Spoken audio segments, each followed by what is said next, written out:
देखिए 99 न्यूज की टीम आज आपको तमाड़ विधायक विकास कुमार मुंडा के पास लेकर आई है और आज तमाड़ विधायक विकास कुमार मुंडा जगह जगह पर शिलान्यास कर रहे हैं कार्य योजनाओं को लेकर।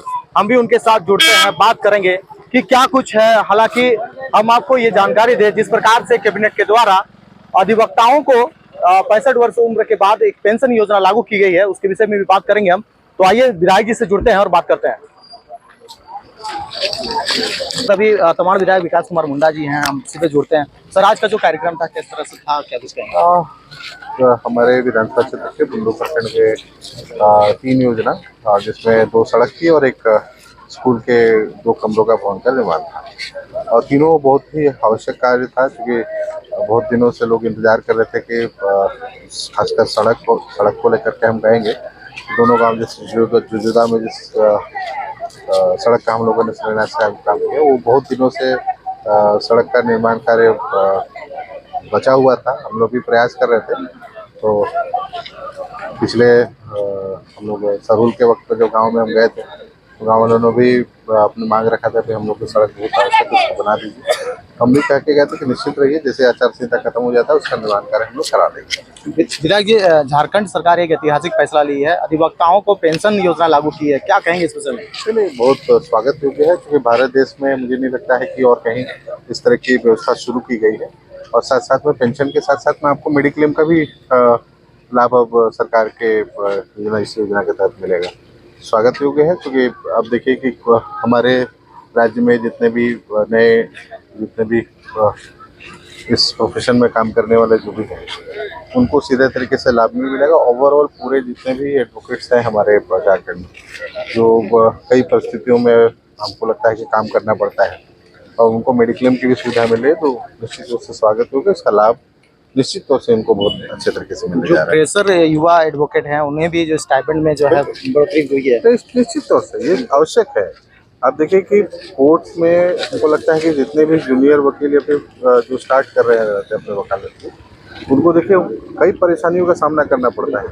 तो उनको प्रोत्साहित करने के लिए और उनको आगे बढ़ाने के लिए सरकार का बहुत अच्छा कदम है। विधायक जी, मुख्यमंत्री मैया सम्मान योजना जो है 18 वर्ष को भी कैबिनेट के द्वारा लागू किया गया, किस तरह से इसको देखते हैं? ये भी बहुत स्वागत योग्य है, और 4 तारीख के कार्यक्रम में माननीय मुख्यमंत्री जी ने अपने भाषण के क्रम में उन्होंने इसकी घोषणा भी कर दी थी। हम लोगों ने वहीं से इस चीज़ का स्वागत और उनको धन्यवाद भी किया था, और निश्चित तौर से कैबिनेट में इस प्रस्ताव का आना बहुत स्वागत योग्य है। इसका जो लाभ, इतनी बड़ी आबादी, तो 50% की आबादी हमारे राज्य में महिलाओं की है, उसमें से जो एक बड़ा हिस्सा राज्य की महिला जो 21 साल से 49 के वर्ष तक की उम्र की थी, उनको तो मिल ही रहा था, लेकिन अब 18 साल से के ऊपर घोषणा हो जाने के बाद में एक जो हमें लग रहा था कुछ लोग छूट जाएंगे, वो संभावना खत्म हो गई, और निश्चित तौर से उनको भी इसका लाभ मिलेगा। विधायक जी, एक हास्य वाक्य जो विपक्ष की ओर से आता है कि वो कहते हैं कि ये मैया सम्मान नहीं, मैया परेशान योजना है। देखिए, अभी तक आप एक भारत सरकार की तरफ से मुझे लगता है कि डीबीटी का लाभ की कोई योजना है तो बता दीजिए। ये सिर्फ बड़े बड़े उद्योगपतियों का पैसा माफ कर सकते हैं, लेकिन किसी आम गांव में रहने वाले गरीब किसान को 1 रुपया नहीं लोग अपना पॉकेट से निकाल कर नहीं दे सकते। तो खैर, ये और इनके विचार में जो चीज़ें हैं वो सामने सबकी तरफ से झलक भी जाता है, और हम लोग जिस विचार के समर्थक हैं और जिनके लिए काम करना चाहते हैं वो सामने हैं। हमारी ही सरकार ने, सोचिए, आपको सर्वजन पेंशन योजना को यहाँ शुरू कराया। आप देखिए कि पहले जो केंद्र प्रायोजित जो पेंशन योजना चलती थी उसमें 400 रुपये मिलता था। हमारी सरकार ने निर्णय लेकर के इसको सभी के लिए सुलभ बनाया। सबसे पहले कि आपकी उम्र सीमा जैसे ही हो जाती है, आप उसमें अप्लाई करिए, आपको उसका लाभ मिल जाएगा। और राशि को भी 1000 रुपये से हम लोगों ने शुरू किया। और निश्चित रहिए, आज के दिन में 1000 रुपये की राशि हम ये पेंशन की जरूर मिले, इस राशि को भी बढ़ाया जाएगा। इसकी घोषणा हमको लगता है माननीय मुख्यमंत्री जी से आपको बहुत जल्द भी होने वाली है। पिता जी, अंतिम सवाल लेंगे। इस प्रकार से उत्पाद सिपाही दौड़ में जो युवक जो है इस तरह से शिकार हुए हैं, उनको 1-1 लाख रुपया जो है दिया जा रहा है, क्या क्या कुछ है इस पर बताइए? देखिए, जो परिस्थितियाँ हैं और जिस हालात में हमको लगता है कि बच्चों की मृत्यु हुई है, वो निश्चित रूप से दुखद है। और राज्य सरकार भी उनके परिवार के जो सदस्य हैं उनको लेकर भी गंभीर है, और कल ही घोषणा भी हुई है। और हम लोगों ने भी लिखित रूप से सभी क्षेत्र के जितने भी माननीय विधायक हैं उन्होंने भी कहा है कि मुख्यमंत्री राहत कोष से भी उनको एक बड़ा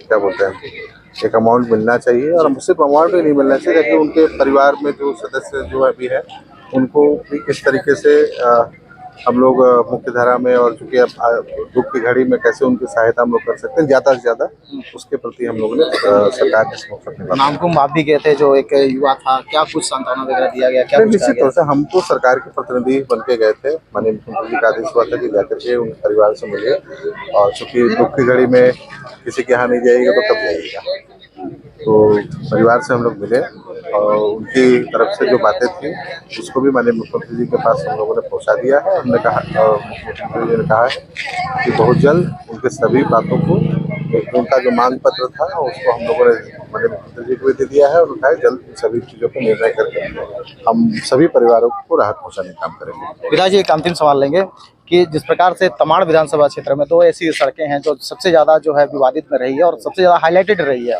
वो दो सड़कों का निर्माणकरण, और खास करके जो कॉलेज का आप जो बात किए हैं पीजी कॉलेज का, उसको लेकर क्या कुछ कहेंगे? देखिए, दोनों सड़कों के ऊपर पहले मैं बता देता हूँ, दोनों सड़कों का निर्माण कार्य हम कराएंगे, क्योंकि अभी तक इस विधानसभा क्षेत्र में जितने भी सड़कों का निर्माण कार्य हम लोगों ने कराया है, तो ऐसा थोड़ी है कि हम बाकी को कराना चाहते हैं, दो को नहीं कराना चाहते हैं। तो ये नकारात्मक सोच से तो हम लोगों ने आज तक किसी चीज़ को लिया ही नहीं, और उसकी भी प्रक्रिया अंतिम स्तर पर आ गई है, क्योंकि जल संसाधन विभाग का केनाल है, और केनाल के ऊपर ही सड़क बनना है।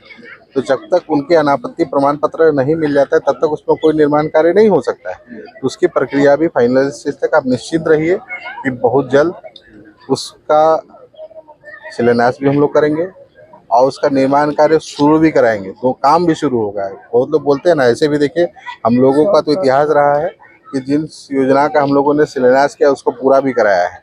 इसलिए इस मामले में जो उस क्षेत्र के ग्रामीणों की समस्या है, जिससे हम लोग अवगत हैं, हम लोग उनकी भावनाओं का सम्मान भी करते हैं, और ये भी कहते हैं कि आपकी समस्याओं का हम लोग समाधान भी करेंगे। आपके क्षेत्र का देखिए, हम लोगों ने पिछले साल केनाल का निर्माण करा दिया। आज के दिन में मुख्य केनाल पूरी तरीके से वहाँ 100% हम लोगों के विधानसभा क्षेत्र का पूरा काची नहर सिंचाई परियोजना के अंतर्गत में 100% हम लोगों ने मुख्य केनाल का निर्माण कार्य पूर्ण करा दिया है। अब इसके बाद हम लोग ब्रांच केनाल जो शाखा नहर है उनके आगे हम लोग लगने जा रहे हैं। और साथ साथ में कॉलेज की जहाँ तक बात है, कॉलेज की भी प्रक्रिया लास्ट स्टेज पर है। हमने जमीन देखने के लिए अंचल कार्यालय को, अंचल अधिकारी को हमने निर्देशित किया है कि भाई एक ऐसा सुगम स्थान आप लोग देखिए जहाँ आपको सभी चीज़ की सुविधा हो, लोगों को आने जाने में कहीं कोई परेशानी नहीं हो। और सिर्फ डिग्री नहीं, साथ में हमने पीजी का भी प्रस्ताव हमने सरकार के पास में हम लोगों ने दिया हुआ है, और वो फाइनल स्टेज में हमको लगता है कि बहुत जल्द वो कैबिनेट में भी आ जाएगा, स्वीकृत हो जाएगा। उसका शिलान्यास निर्माण कार्य भी हम लोग प्रारंभ कराएंगे। जी, बहुत बहुत धन्यवाद हमसे जुड़ने के लिए। ये थे हमारे साथ तमाड़ विधायक विकास कुमार मुंडा, जो अभी विभिन्न योजनाओं को लेकर शिलान्यास करने के लिए पहुंचे थे। और सबसे बड़ी बात, जो अधिवक्ताओं का जिस प्रकार से पेंशन योजना लागू की गई है, उस संदर्भ में भी हमसे बात किए हैं। तो इसी तरह की तमाम खबरों के साथ हम आपके साथ फिर से उपस्थित होंगे। देखते रहिए 99 न्यूज़। हमारे सहयोगी के साथ मैं अमित दत्ता, 99 न्यूज़ बुंडू।